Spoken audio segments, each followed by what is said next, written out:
നമസ്കാരം. പറയാം നേടാം പണം നേടാം the complete family entertainment game ഷോയിലേക്ക് എല്ലാവർക്കും സ്വാഗതം. ഇന്നലെ കണ്ണൂർ ഷെരീഫ് അതിമനോഹരമായിട്ടുള്ള പാട്ടുകൾ പാടി. എനിക്ക് വളരെ ഇഷ്ടപ്പെട്ടു, നിങ്ങൾക്കും ഇഷ്ടപ്പെട്ട് കാണും എന്ന് വിശ്വസിക്കുന്നു. ഇന്ന് അദ്ദേഹത്തിൻ്റെ മകളും കൂടെ നമ്മുടെ കൂടെ ജോയിൻ ചെയ്യുന്നുണ്ട്. സ്നേഹപൂർവ്വം ആദരപൂർവ്വം ഞാൻ ഈ വേദിയിലേക്ക് സ്വാഗതം ചെയ്യുന്നു ഷിഫ.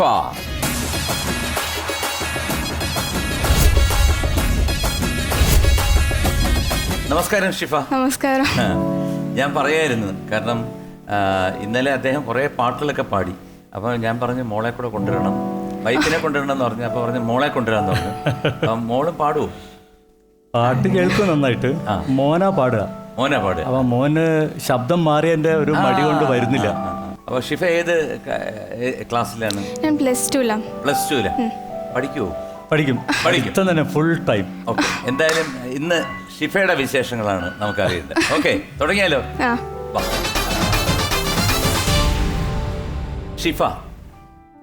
ഷിഫയ്ക്ക് എന്തിനാണ് ഇൻട്രസ്റ്റ്?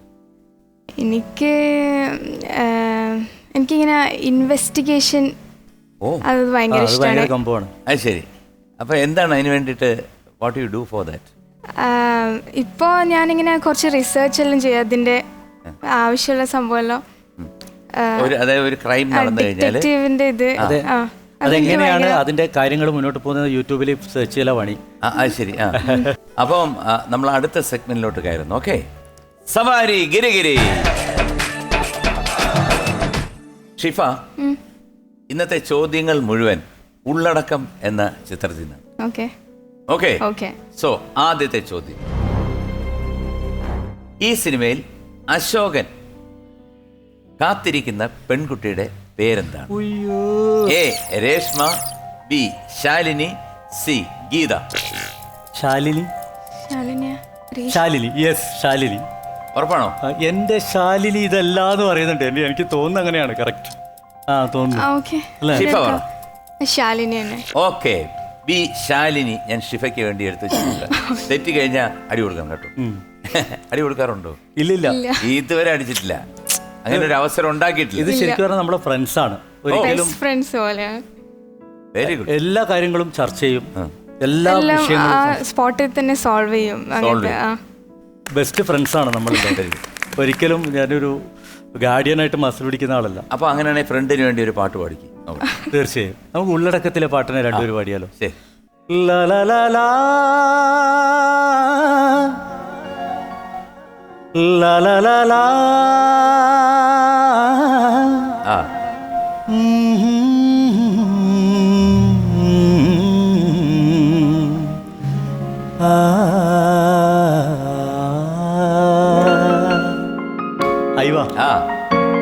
ഷിനുകലക്കും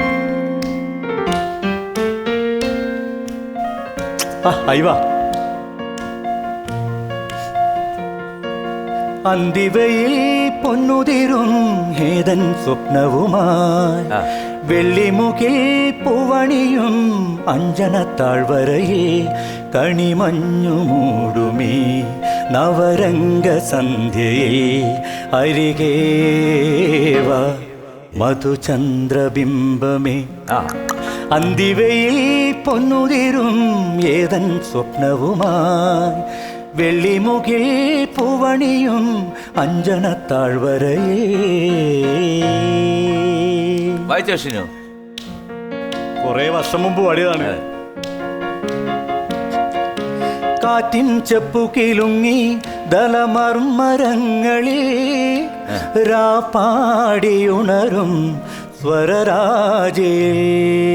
കാറ്റിൻ ചെപ്പുകിലുങ്ങി ദലമർമരങ്ങളിൽ രാപ്പാടിയുണരും സ്വരരാജേ. പനിനീർക്കിനാക്കളിൽ പ്രണയാങ്കുരം ഇതു നമ്മൾ ചേരും സുഗന്ധതീരം. അന്തിവയിൽ പൊന്നുതിരും ഏതൻ സ്വപ്നവുമായി വെള്ളിമുകിൽ പൂവണിയും അഞ്ജനത്താഴ്വരയിൽ. രസമുള്ള പാട്ടാണ്. അയ്യോ, അതില് ശ്രീയേട്ടൻ്റെ ഒരു പാട്ടുണ്ട്.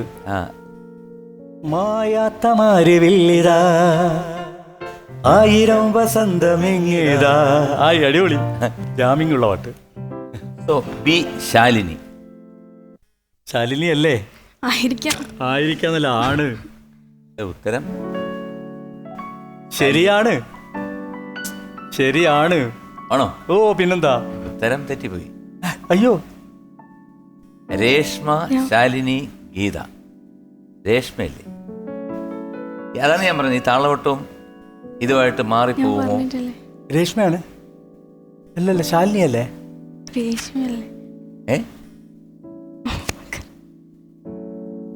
രേഷ്മ. ഇത് പണ്ട് നമ്മൾ ഗൾഫിൽ പോയത് പോലെ ആവും. ഇനി കണ്ണൂരോട്ട് ചെല്ലുമ്പോഴത്തേക്ക് ഷിഫ എടുത്തിട്ട് അലക്കും. പക്ഷേ ബി ശാലിനി ഉത്തരം ശരിയാണ്. ടെൻഷനായി. ഞാനിങ്ങനെ അങ്ങനെ വരാൻ വഴിയില്ലല്ലോ. ഷെരീഫ് ഇപ്പം ഇത്ര മനോഹരമായിട്ട് പാടുന്നു, എന്തുകൊണ്ടാണ് ഈ സിനിമയില് വിളിക്കാത്തത് എന്നാണ് ഞാൻ ചോദിക്കുന്നത്. അല്ലെങ്കിൽ സിനിമയിലെ അവസരങ്ങൾ തേടിപ്പോവാത്തത് എന്താണ്? അല്ലെങ്കിൽ എന്തുകൊണ്ടാണ് സിനിമയിൽ നിന്നുള്ള ഡയറക്ടേഴ്സും ബാക്കിയുള്ളവർ വിളിക്കാത്തത്? ഒരു ചെറിയൊരു ക്വസ്റ്റ്യൻ. അത് ഒന്നാമത് മലബാർ, പ്രത്യേകിച്ച് കണ്ണൂരിലൊന്നും സിനിമയുടെ ഒരു ഇതില്ല. അതൊക്കെ കൊച്ചിയിൽ ഇങ്ങോട്ട് അത് മലബാറിൽ ഏറ്റവും കൂടുതൽ കിട്ടുക മാപ്പിളപ്പാട്ടുകളും ആൽബം അങ്ങനത്തെ പാട്ടുകളാണ് കൂടുതൽ കിട്ടുക. ഒന്നത്. പിന്നെ പാടി തുടങ്ങിയതിന് ശേഷം ഇഷ്ടം പോലെ പാടാനുണ്ടായിരുന്നു. ഡെയിലി സീസൺ ടിക്കറ്റിൽ കോഴിക്കോട് പോകും, വരും, വൈകുന്നേരം ആകുമ്പോൾ വരും, 5 പാട്ട് പാടും, അങ്ങനെയൊക്കെയായിരുന്നു. അപ്പം ആരടുത്തെങ്കിലും ഒന്നും ചോദിക്കാനുള്ള സമയമൊന്നും കിട്ടിയില്ല. പാടിയ കുറച്ച് കാശുണ്ടാക്കുക എന്നുള്ള ലക്ഷ്യം മാത്രമായിരുന്നു. പിന്നെ വേറൊരു കാര്യം കൂടെ, എൻ്റെ അച്ഛൻ്റെ പേര് മലബാർ ഗോപാലൻ നായർന്ന്. അതെയാ? അങ്ങനെയാണ് MG ശ്രീകുമാർ എന്ന് എനിക്ക്. മലബാർ അതെങ്ങനെ വന്നു എന്നറിയോ? അറിയില്ല, പുതിയ അറിവാണ്. നേരത്തെ പറഞ്ഞില്ലേ മലബാറിലൊരു പ്രത്യേക കൾച്ചറാണ്. എൻ്റെ അച്ഛന് ഹാർമോണിസ്റ്റും അതുപോലെ തന്നെ കർണാട്ടിക് സിംഗറുമായിരുന്നു. അപ്പോൾ അന്നത്തെ കാലത്ത് ഒരുപാട് പേരുണ്ട്. ദാസേട്ടൻ്റെ അച്ഛന്, പിന്നെ സെബാസ്റ്റ്യൻ കുഞ്ഞുകുഞ്ഞു ഭാഗവതർ, അങ്ങനെ ഒരുപാട്, അഗസ്റ്റിൻ ജോസഫ്, വൈക്കം വാസുദേവൻ നായർ, അങ്ങനെ എല്ലാവരും ഈ കൊട്ടക എന്ന് പറയും.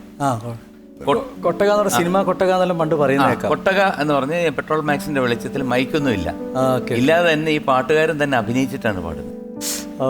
അങ്ങനെ ഉണ്ടായിരുന്നു. അപ്പൊ അവിടെ ചെന്ന് സ്ഥിരമായിട്ട് എൻ്റെ അച്ഛൻ മലബാറിൽ പോയിട്ട് ഈ പ്രോഗ്രാം നടത്തിയിട്ട് അങ്ങനെ അവര് സ്ഥാനപ്പേര് കൊടുത്താണ് മലബാറെന്ന്. ഞങ്ങളുടെ വീട് ഹരിപ്പാടാണ്, എൻ്റെ അച്ഛൻ പള്ളിപ്പാടാണ്, ഹരിപ്പാട് പള്ളിപ്പാടാണ്. പക്ഷെ എല്ലാവരും ചോദിക്കും ഈ മലബാറെന്ന് എങ്ങനെ പേര് വന്നു. അങ്ങനെ ആ സ്ഥാനപ്പേരിൽ അറിയപ്പെട്ട് പിന്നെ ബാക്കിയുള്ള റെക്കോർഡ്സിലെല്ലാം മലബാർ ഗോപാലൻ നായർന്നായിട്ട്, അങ്ങനെ ഞങ്ങൾക്കെല്ലാം MG രാധാകൃഷ്ണൻ നായി, MG ശ്രീകുമാർ. ഭയങ്കര ആർക്കും അറിയില്ല കേട്ടോ. അപ്പൊ ഞാൻ മലബാറിന്റെ ഒരാളാണ് കേട്ടോ. ഞാൻ ഇതുവരെ അങ്ങനെ അധികം പറഞ്ഞിട്ടില്ല, ഞാൻ കേട്ടിട്ടില്ല. സോ സവാരി ഗിരിഗിരിയിൽ രണ്ടാമത്തെ ചോദ്യം, ഒരു വീഡിയോ കാണാം.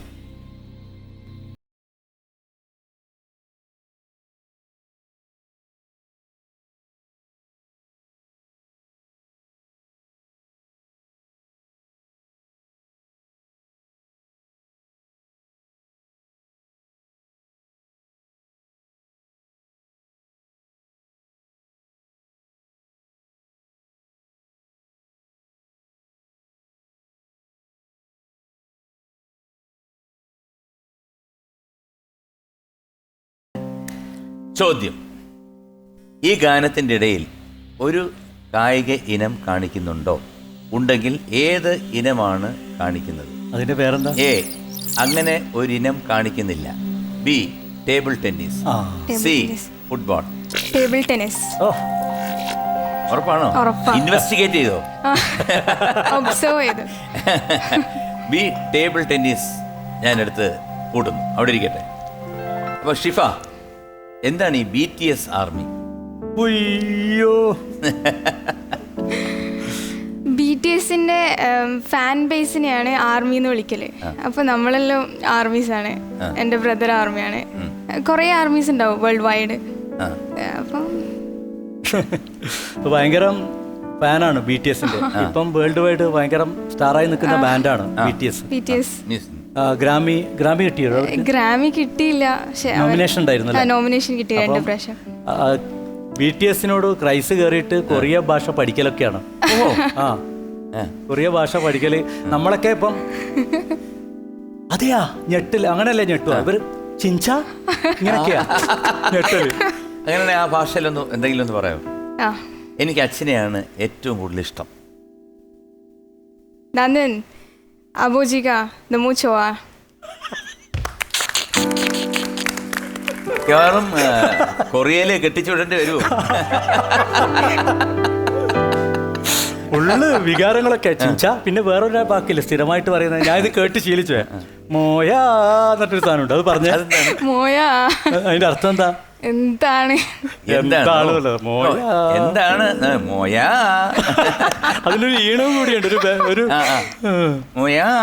അത് ശരി, അവർക്കൊരു പ്രത്യേക ടോണാണ്. അതെ അതെ അതെ. അത് ശരി. അപ്പം നിങ്ങൾ ഒരുപാട് പേരുണ്ടോ ഈ BTS ആർമിയിൽ? ആ, കുറെ മില്യൺസ് കേരളത്തിലുണ്ട്, ഇഷ്ടം പോലെ ഉണ്ട്. ഉണ്ട്. വേൾഡ് വൈഡ് മില്യൺസാ. ഈ കൊറിയൻ ലാംഗ്വേജിൽ കണ്ണൂർ ഷെറീഫിന് അത് വാപ്പയോട് ഇഷ്ടമാണെന്ന് ഇങ്ങനെ പറയും. അപ്പാ സറാങ്ങേ. എന്തോ? അപ്പാ സറാങ്ങേ. തറയോ? ഇത് നമുക്ക് വേണ്ടല്ലേ ഷെറീഫ്? അപ്പാ തറ. സാറാങ്ങേ. നമുക്ക് ഇത് ഇവിടെ വെച്ച് നിർത്താം. അതാണ്. Okay, so B table tennis. ഉത്തരം ശരിയാണ്.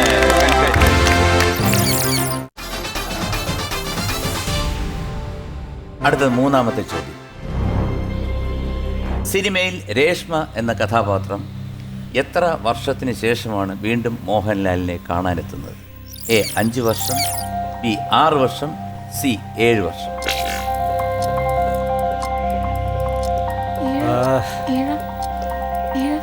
രേഷ്മ എന്ന് പറയുമ്പോൾ അമലയാണ് കഥാപാത്രം.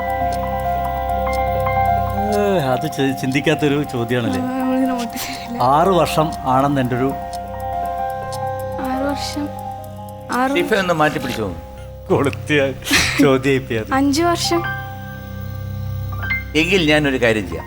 നിങ്ങൾക്ക് വേണ്ടി ഈ പുണ്യമാസമൊക്കെ അല്ലേ, നിങ്ങളുടെ ആഹ്ലാദ മാസങ്ങളല്ലേ, ഞാൻ A 5 ഞാൻ മാറ്റി.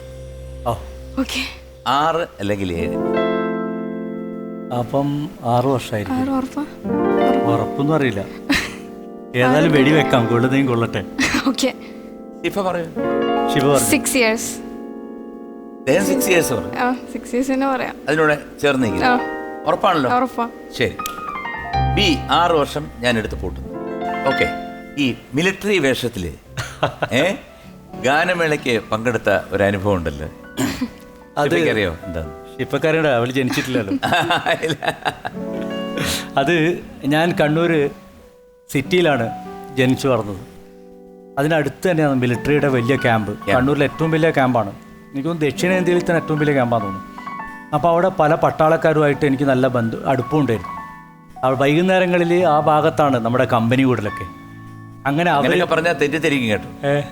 കാരണം ഈ മിലിറ്ററി സാധനം കിട്ടാൻ വേണ്ടി ഒരുപാട് പേര് മിലിറ്ററിക്കാരെ കമ്പനി അടിക്കാറുണ്ട്.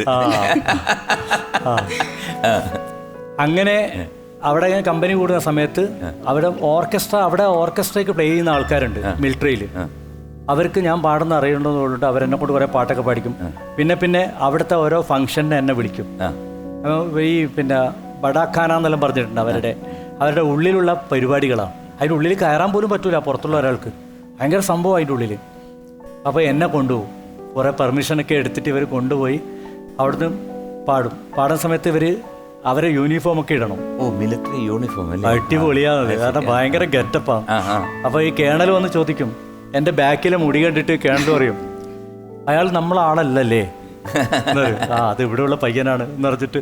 അങ്ങനെ അവരോട് കുറച്ച് പ്രോഗ്രാമിന് ഞാൻ പോയിട്ടുണ്ട്. ഭയങ്കര എക്സ്പീരിയൻസ് ആയിരുന്നു. കാരണം പട്ടാളക്കാരൊക്കെ നിന്നിട്ട് പാടുക, അവരെ യൂണിഫോം ഇട്ട്, അതൊരു നല്ലൊരു എക്സ്പീരിയൻസ് അല്ല. കേണൽ കണ്ടുപിടിച്ചു. കാരണം മുടി വളർത്തിയപ്പോഴത്തേക്ക് അവരെല്ലാം കംപ്ലീറ്റ് ക്രോപ്പ് ചെയ്തിട്ടില്ലേ? അതെ അതെ അതെ. Very good. അല്ല, ശ്രീയേട്ടൻ പറഞ്ഞൊരു കാര്യം ഉണ്ടല്ലോ, മദ്യത്തിന്റെ കാര്യം. ജീവിതത്തിൽ ഇന്നുവരെ മദ്യവെച്ചിട്ടില്ല കേട്ടോ. എനിക്കറിയാം. ഒന്നുമില്ല, ദുശീലങ്ങൾ ജീവിതത്തിൽ ഒന്നുമില്ല. എനിക്കറിയാം, നന്നായിട്ട് അറിയാം. പക്ഷെ എല്ലാരും ഈ മിലിറ്ററിക്കാരെ കമ്പനി അടിക്കുന്നത് എന്തിനാണെന്ന് ചോദിച്ചു കഴിഞ്ഞാൽ അവിടെ നിന്നുള്ള ഇതിന് അല്ല, ഞാൻ ഏതൊരു ഫേസ്ബുക്കിൽ ഒരാൾ ഞാൻ എൻ്റെ പാട്ടിൻ്റെ താഴെ എഴുതിയിരിക്കുന്നു, ഇയാൾ മദ്യം കഴിച്ചാൽ എന്തും ചെയ്യും, മദ്യം കൊടുത്താൽ എന്തും ചെയ്യുന്നു ഒരാൾ കമന്റ്സ് ഇട്ടു. എനിക്ക് സത്യം പറഞ്ഞാൽ അങ്ങനെ പറയുമ്പോൾ ഭയങ്കര വിഷമാണ്. ചെയ്യാത്ത കാര്യം പറയുമ്പോൾ ഞാൻ കേസ് കൊടുത്തു. ഞാൻ സ്റ്റേഷനിൽ പോയി അറിയുള്ള സി ഐ ആണ്. സി ഐയോട് പറഞ്ഞു, സി ഐ പറഞ്ഞു ഇതെല്ലാം കേസാക്കണം ഒരാള്.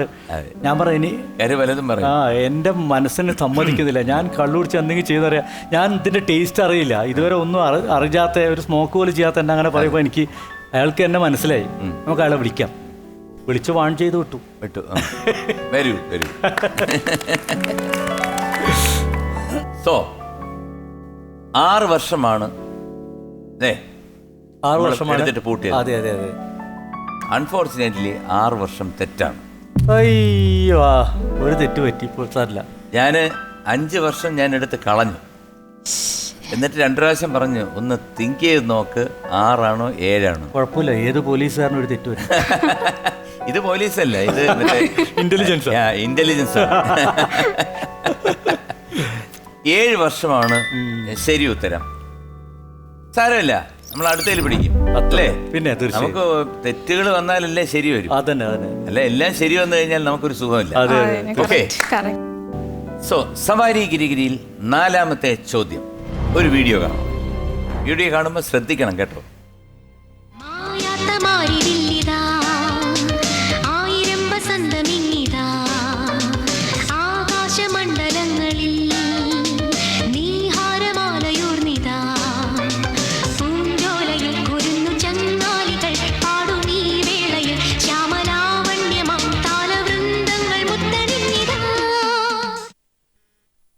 ഒരു കൊളുത്ത് ചോദ്യമായിരിക്കാൻ സാധ്യതയുണ്ട്. ഈ ഗാനത്തിന്റെ രചയിതാവാരാണ്? A Kaithapram, B Gireesh Puthenchery, C P Sundaran. No doubt Kaithapram. A Kaithapram ഞാൻ എടുത്ത് വെച്ച് കൂട്ടുന്നു. അവിടെ ഇരിക്കട്ടെ. വീട്ടിൽ സ്റ്റുഡിയോ ഉണ്ടല്ലേ? ആ ഉണ്ട് ഉണ്ട്. എത്ര വർഷമായിട്ട് ഉണ്ട്? ഞാൻ 10-12 വർഷമായിട്ട് വീട്ടിൽ തന്നെ പാടുന്നേ. പിന്നെ ചില വളരെ റെയറായിട്ട് മാത്രമേ പുറത്തു പോയിട്ട് പാടലുള്ളൂ. ഓ ശരിയാ. പാട്ട് അയച്ചു തരും. അപ്പൊ റെക്കോർഡിസ്റ്റ് ഞാൻ തന്നെ. ഓ, റെക്കോർഡിസ്റ്റ് ഞാൻ തന്നെ, പാട്ടും ഞാൻ തന്നെ. എല്ലാം. മിക്സിംഗ് ഉണ്ടോ? ഇല്ല. മിക്സിംഗും അറിയാം, മെലോഡിനും അറിയാം. ഓഹോ. അത് മാത്രമല്ല, കോവിഡ് കാലം പലരും ടെൻഷൻ അടിച്ച് നെഗറ്റീവായിട്ട് ഇരിക്കുകയായിരുന്നല്ലോ. ഞാൻ ഫുൾ പഠിക്കുകയായിരുന്നു, ഫുൾ പഠനമായിരുന്നു. മെലോഡൈൻ പഠിക്കാൻ വേണ്ടിയിട്ടുള്ള ശ്രമം ഒരു പരിധിവരെ പഠിച്ചു. എൻ്റെ പാട്ടൊക്കെ ഫൈൻ ട്യൂൺ ചെയ്യാനെല്ലാം ഞാൻ പഠിച്ചു. അല്ല അങ്ങനെയാണ്. അതുപോലെ video editing, final cut pro, അതിൽ ഞാൻ തന്നെ വീഡിയോ എഡിറ്റ് ചെയ്യും. കൊള്ളാമല്ലോ, മോൾക്കറിയാം. പിന്നെ ഞാൻ വല്ല സ്പെല്ലിംഗ് മിസ്റ്റേക്ക് ഉണ്ടോയെന്ന് ഇവരെ ചെക്ക് ചെയ്യിക്കും. വല്ല തെറ്റും വരുവാണെങ്കിൽ ഇവർ അതിൻ്റെ ബിരുദന്മാരാന്നില്ല. ബാക്കിയൊക്കെ ഞാൻ ഇരുന്ന് ചെയ്യും. കഴിഞ്ഞ 12 വർഷമായിട്ട് സ്റ്റുഡിയോ ഉണ്ട്. പാടുന്നതും എഡിറ്റ് ചെയ്യുന്നതും റെക്കോർഡ് ചെയ്യുന്നതും എല്ലാം സെൽഫാണ്. വലിയൊരു കാര്യം. Very good, very good, very good. Thank you. So A Kaithapram ഉത്തരം ശരിയാണ്.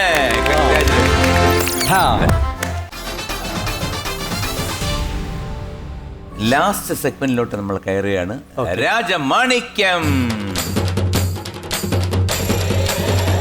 ഇതില് ഓപ്ഷൻ ഒന്നുമില്ല. 10 സെക്കൻഡ് ഉത്തരം നൽകും.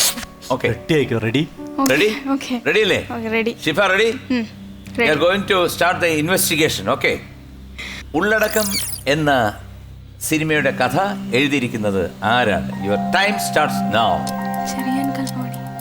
ചെറിയാൻ കൽപ്പകവാടി. കറക്റ്റ് പറഞ്ഞത്. ഷുവർ? ഷുവർ. 4, 3, 2, 1. ചെറിയാൻ കൽപ്പകവാടി. ഉത്തരം ശരിയാണ്. സോ 18,000 രൂപ സമ്മാനമായി ലഭിച്ചിരിക്കുന്നു. Okay, thank you. അപ്പോൾ എന്തുകൊണ്ടും ഒരുപാട് സന്തോഷമുണ്ട്. അപ്പോൾ എന്തായാലും ഞാൻ ഒരു കാര്യം പറയാം, ഇദ്ദേഹം പാവമാണ്. എനിക്ക് എത്രയോ വർഷമായിട്ട് അറിയാം. ഇദ്ദേഹം പഞ്ചപാവമാണ്. ഇദ്ദേഹം ഒരു പൂച്ചയെ പോലാണ്, ഒരു പുലിയൊന്നുമല്ല. പക്ഷേ ഷിഫ അതല്ല. ഷിഫ ഒരു പുലിയാണ്.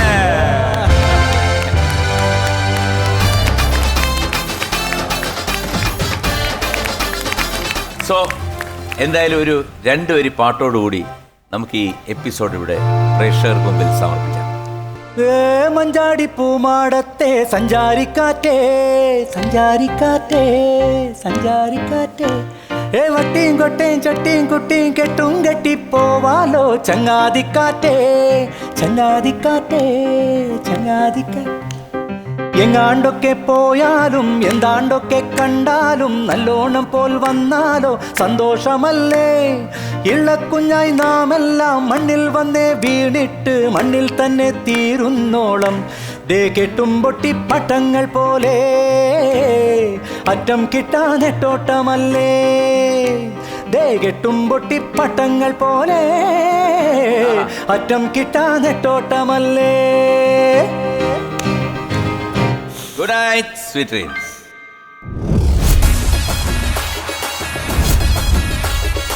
അല്ലാഹുവിന്റെ ദൂതരായ ത്വാഹ റസൂല്, ഈരേഴു ലോകം വാഴ്ത്തിടുന്ന സ്നേഹ റസൂല്, റസൂലേ.